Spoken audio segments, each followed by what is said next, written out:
Imagine uma casa comum nos subúrbios dos Estados Unidos, onde um garoto de 14 anos começa a experimentar eventos que desafiam toda a lógica humana. Portas que se fecham sozinhas, móveis que se movem, vozes que não pertencem a ninguém. Este não é um filme de terror, é a história real de Robbie Mannheim. E o mais assustador é que essas ocorrências não paravam. Cada noite parecia trazer algo novo e mais intenso, algo que ninguém sabia explicar. Hoje, vamos mergulhar nesse caso histórico de possessão que abalou não só uma família, mas também especialistas em todo o país.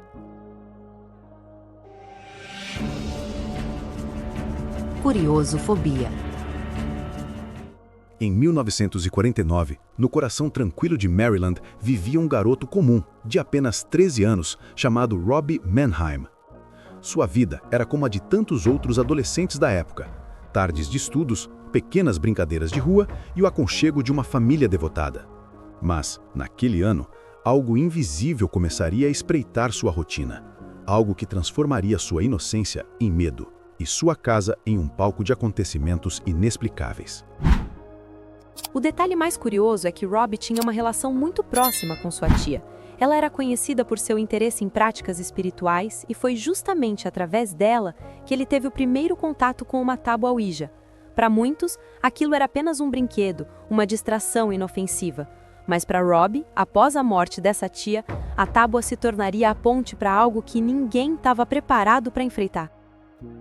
A morte da tia abriu um vazio imenso na vida do garoto, e com a saudade veio a tentativa de reencontrá-la. Robbie passou a usar a tábua com frequência, buscando ouvir uma última palavra, sentir uma presença que lhe fosse familiar. Mas, segundo relatos da própria família, não foi apenas a voz da tia que respondeu. Ruídos começaram a surgir pela casa, objetos mudavam de lugar e arranhões nas paredes ecoavam durante a noite como se algo quisesse entrar. O que chama a atenção é que, no início, a família acreditava tratar-se de brincadeira ou imaginação. Afinal, quem levaria a sério o relato de um garoto de 13 anos sobre móveis que se movem sozinhos? Mas quando os próprios pais começaram a testemunhar esses fenômenos, a dúvida se transformou em desespero. A casa, antes refúgio, tornava-se um campo de medo. Copos caíam das prateleiras sem que ninguém os tocasse. O som de passos pesados surgia nos corredores vazios. E Robbie parecia ser o epicentro de tudo. Onde ele estava, os ruídos o seguiam, como se uma presença invisível se agarrasse ao seu corpo e à sua alma. Houve relatos de que, enquanto dormia, a cama de Robbie se movia, vibrava de forma violenta, a ponto de seus pais precisarem segurá-la. Em outras noites, ele acordava coberto de arranhões que surgiam do nada, como se garras invisíveis o tivessem atacado. No início, a família buscou a ajuda da ciência. Médicos foram consultados, exames realizados. Nenhum diagnóstico conseguia explicar o que estava acontecendo. Robbie não apresentava sintomas comuns de uma doença, mas sua mente e seu corpo estavam sendo levados ao limite. Sem respostas, o medo cresceu, e quando a ciência não trouxe solução, restou apenas um caminho: a fé.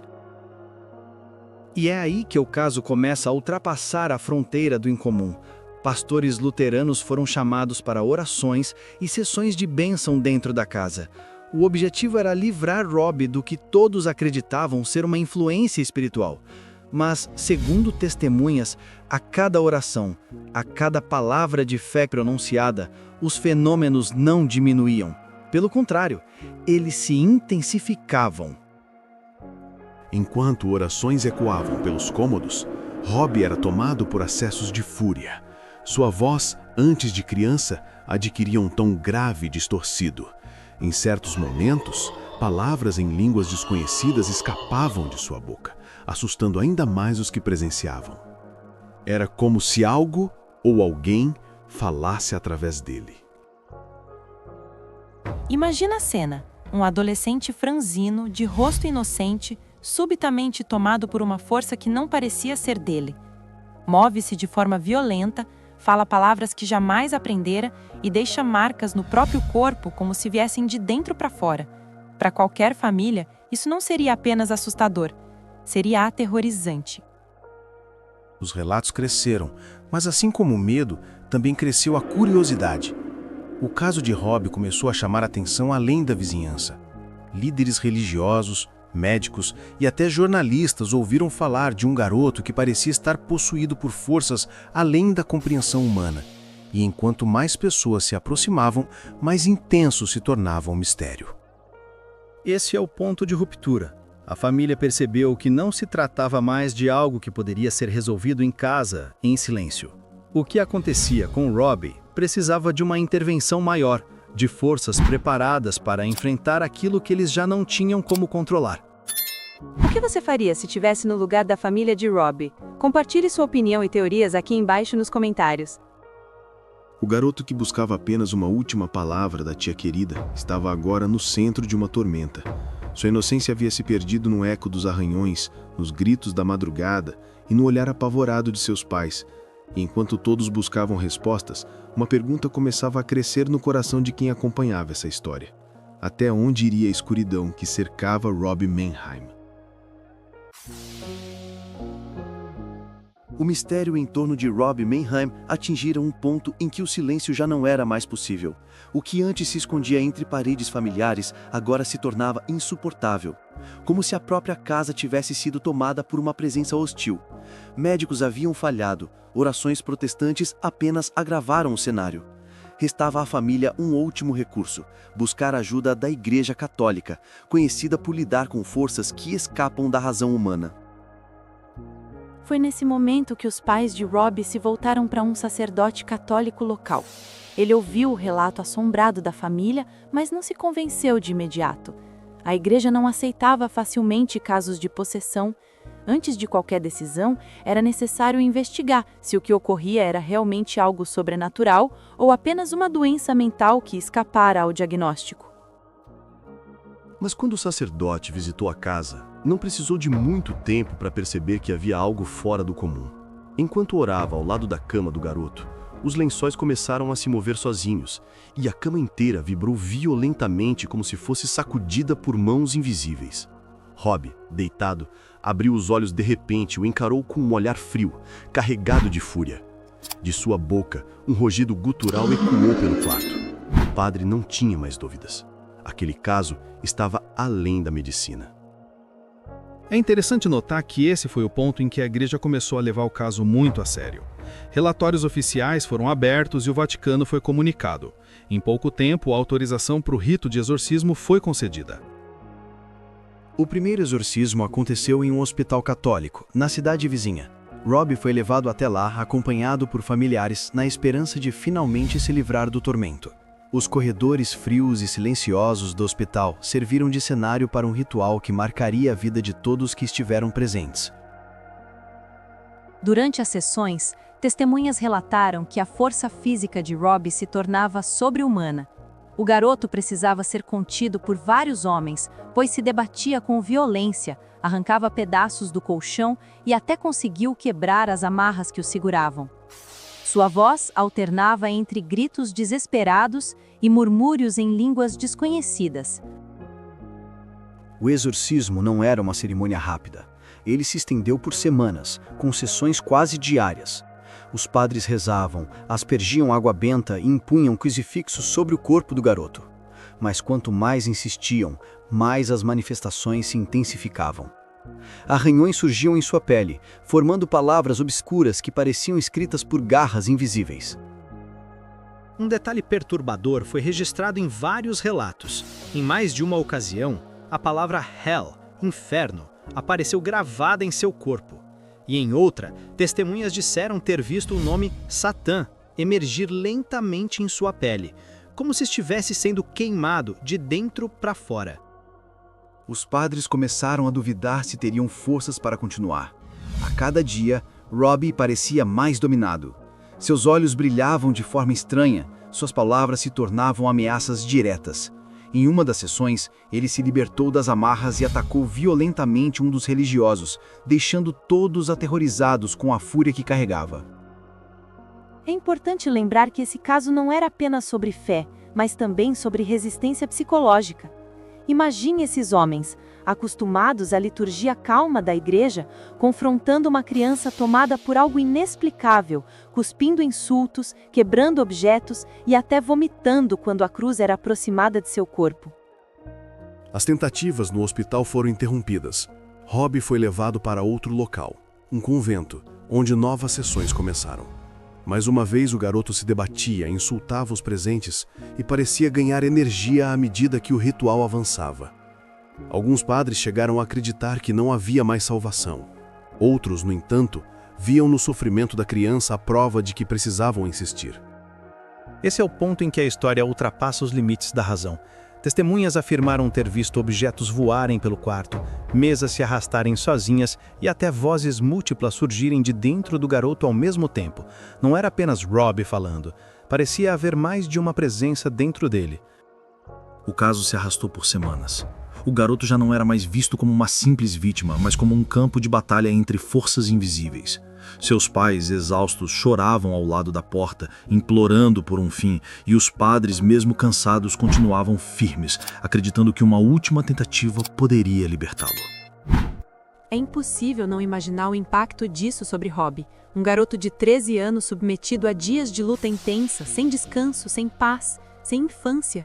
O peso daquilo tudo não recaía apenas sobre os padres ou a família, mas sobre sua própria mente e corpo. Após semanas de sessões exaustivas, os padres finalmente começaram a perceber mudanças sutis no comportamento de Robbie Mannheim. O garoto, antes dominado por acessos de violência e manifestações inexplicáveis, começou a reagir aos rituais com sinais de resistência à presença que parecia controlar seu corpo e mente. O ambiente, antes tomado por gritos, objetos voando e tremores da cama, começou a se estabilizar, mas ainda pairava um silêncio pesado, carregado de tensão e incerteza. Era como se a própria casa estivesse segurando a respiração. Cada movimento de Robbie era acompanhado de atenção total pelos padres. Qualquer sinal de rebeldia da força invisível que o possuía poderia interromper o processo, e o risco de ferimentos ou retraumas físicos ainda era enorme. O que começou como um exorcismo isolado tornou-se uma operação minuciosa de semanas, onde a fé e a paciência eram levadas ao limite. O fator decisivo foi o envolvimento do menino em orações e rituais consecutivos, repetidos dia após dia. Embora Robbie não entendesse completamente o que estava acontecendo, ele começava a reagir de maneira mais humana, mostrando fragilidade e momentos de introspecção. A entidade, se realmente existisse, começou a ceder diante da insistência e da fé combinada dos sacerdotes. Em um dos últimos dias de exorcismo, os padres observaram algo que não poderiam esquecer. Robbie começou a falar com sua própria voz entrecortada com vozes estranhas. E então, gradualmente, apenas a voz dele permanecia. Não houve explosões ou vozes guturais finalizando o ritual com um estrondo. Ao contrário, houve uma calma crescente, quase surreal, como se a própria casa suspirasse de alívio. Após o término formal das sessões, Robbie voltou a interagir com a família de maneira normal. Ele continuava um garoto tímido, mas o medo constante havia desaparecido. Ainda assim, o trauma não desapareceu por completo. Para a família, a memória daqueles dias foi uma cicatriz emocional permanente, uma lembrança de que forças que não compreendemos podem, em algum momento, se manifestar de formas aterradoras.